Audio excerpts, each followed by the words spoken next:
musical soundtrack from the Master of the Game series is now available on a BBC LP. Over on BBC2 now, live coverage of the men's final of the US Open Tennis Championship between Ivan Lendl and John McEnroe, being played at Flushing Meadow. Our next stop is the news, followed at 9:45 by Sunday Night at the Proms, the last in this series of weekly relays from the 90th season. Richard Baker introduces two works by Mozart being played by the Scottish Chamber Orchestra, soloist Alfred Brendel. Well, then we come to our film, a screen version of Spike Milligan's autobiography of his war years, although Jim Dale plays Milligan, while Milligan himself plays his own father. Adolf Hitler, my part in his downfall, tonight at 10:40. But now the time is coming up to 9:30. Time on BBC1 for the news, which comes from Jan Leeming.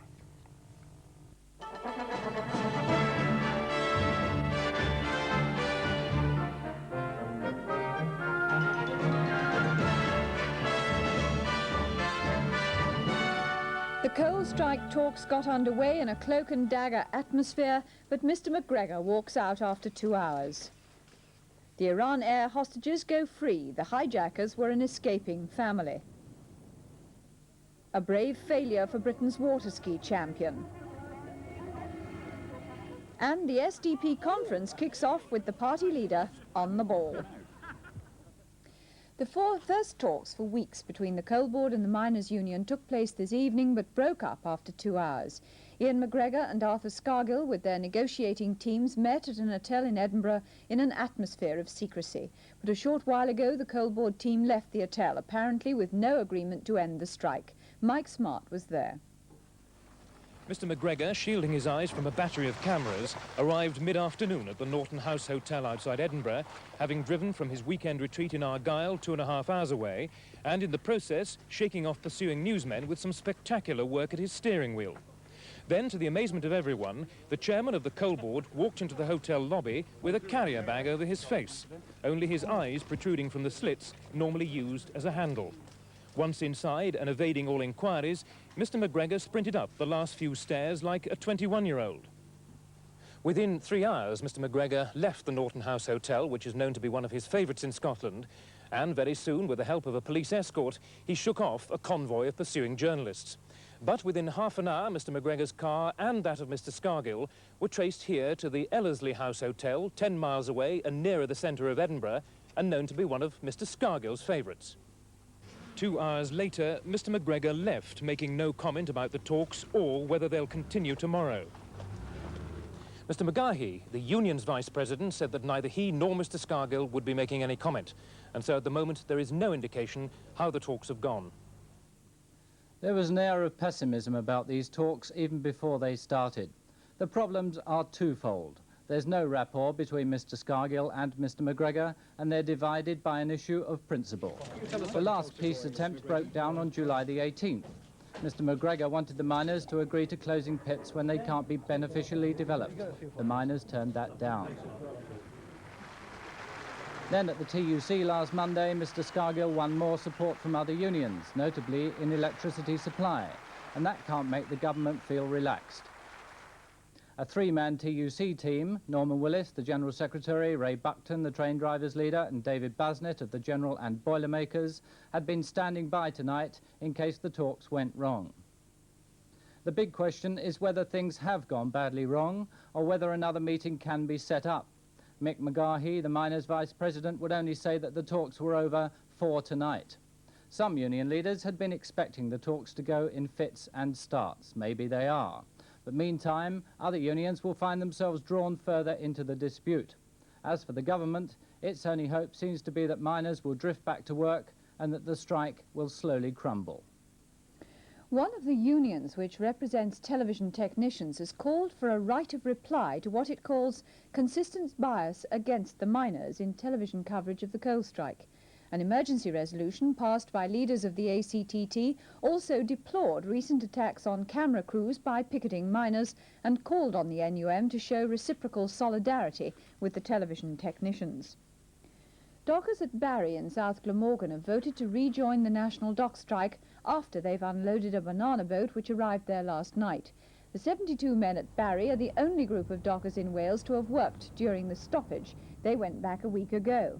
But today they decided to rejoin the strike because of allegations that outside labour had been used to unload a coal ship at Cardiff. On the opening day of the SDP's annual conference, their leader, David Owen, has dismissed any idea of a permanent alliance with the Liberals.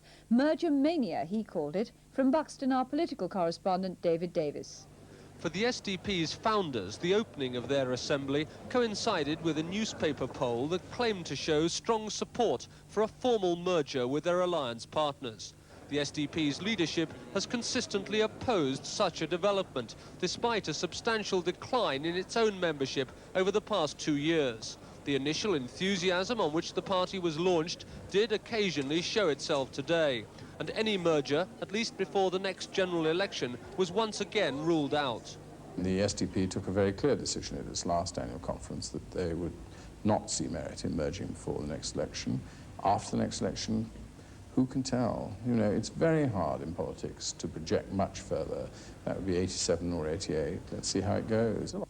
During the day, delegates called on the government to reopen negotiations with Argentina over the Falklands and to give increased aid to developing countries. A reform of housing finance was also proposed. There's already been criticism at this assembly of the bland nature of some of the motions delegates are discussing. But tomorrow, Mrs. Shirley Williams will give her president's address, and she's likely to respond to accusations that the SDP is increasingly being seen as a one-man band, that man being the party's leader. Dr. Owen provided another type of leadership today. He played as an old-fashioned centre-forward. Striker is the term the commentators use now.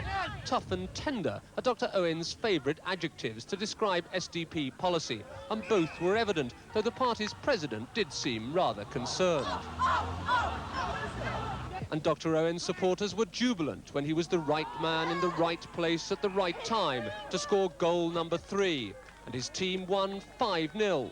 Though victory wasn't achieved without some pain.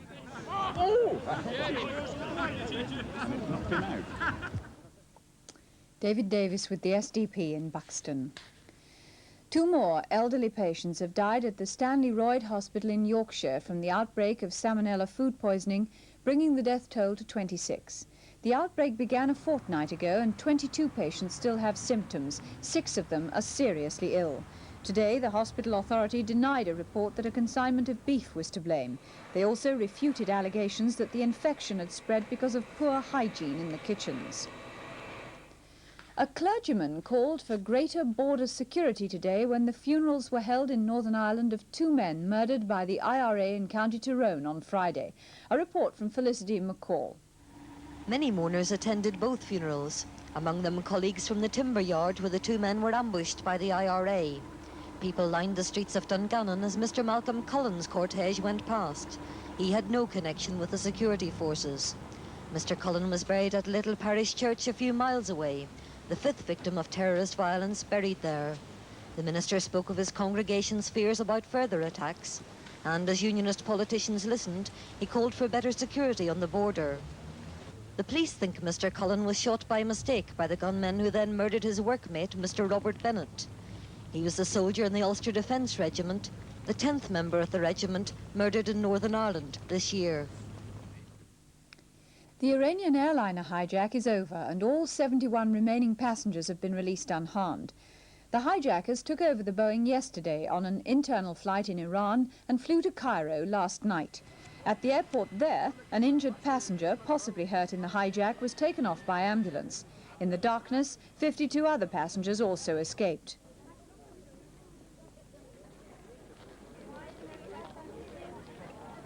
The plane later flew back to Iraq and landed at Baghdad with the remaining hostages. The hijackers, an Iranian policeman, a friend, his wife and their 2 children, all opponents of the Khomeini regime, were granted political asylum by Iraq. At least 6 people have been killed in the Indian city of Hyderabad. The rioting followed the dismissal of the state assembly and the stoning of a Hindu procession. Scores of shops have been looted and set on fire, and tonight troops were ordered in. In Canada, the Pope was greeted by thousands of people when he arrived for his 11-day visit. He flew from Rome to Quebec for an official welcome by the outgoing Prime Minister John Turner. Pope John Paul will tour all over Canada, where nearly half the population is Roman Catholic. After the Pope's departure, the Vatican announced that he will shortly visit Yugoslavia. Lyudmila Skinner, widow of the British banker Dennis Skinner, who fell to his death from a Moscow apartment last year, has lost her Soviet citizenship. She told an inquest in London in May that her husband had links with Soviet and British intelligence. The coroner said he'd been unlawfully killed. Mrs. Skinner, who now lives in Britain, has been stripped of her citizenship because of what Moscow calls activities damaging to the prestige of the Soviet Union. The Austrian Niki Lauda in a McLaren has won the Italian Grand Prix at Monza. It's his 5th victory of the season. The Italian drivers Michele Alboreto and Riccardo Patrese were 2nd and 3rd. With 2 races left, Lauda is now 10.5 points ahead of his teammate Alain Prost in the Drivers' Championship. Rain affected most of the matches on the last Sunday of the John Player League. There were wins for Glamorgan, Gloucester, Hampshire, Lancashire, Notts, Sussex and Worcester, and the match at Edgbaston was abandoned. Essex had already secured the championship worth £14,000 in prize money. Notts collects £7,000, Sussex £3,500 and Lancashire £2,000. A strike by Spain's professional footballers has meant that today some of the world's leading clubs, such as Real Madrid and Barcelona, were represented by young amateurs instead of their top stars. Christopher Morris has been to Barcelona to see the strange first home match of their new English manager, Terry Venables. There wasn't a picket in sight outside the stadium as the rebel soccer stars stayed at home. Spanish police, however, fearing an angry backlash from disappointed fans, were out in some force. But there was little trouble and not much enthusiasm either for the football on offer. The Spanish clubs decided to go ahead with a full league programme, fielding teams of unknowns, juveniles and amateurs. They even reduced ticket prices to 25 pence at some matches, but the half-empty terraces were the reality of a gamble which failed. For Terry Venables, the former Queen's Park Rangers manager now in charge at Barcelona, it was not quite the home debut match he'd expected. Well, of course we're disappointed, yeah, but when in Rome you do as the Romans do. This is their decision, so we go ahead. The young players, as you've seen in the first half, it's only half the game gone, but playing excellently. Although he's not on strike, Steve Archibald, Barcelona's new signing from Spurs, wasn't here to see the amateurs win a famous victory and put the team on top of the Spanish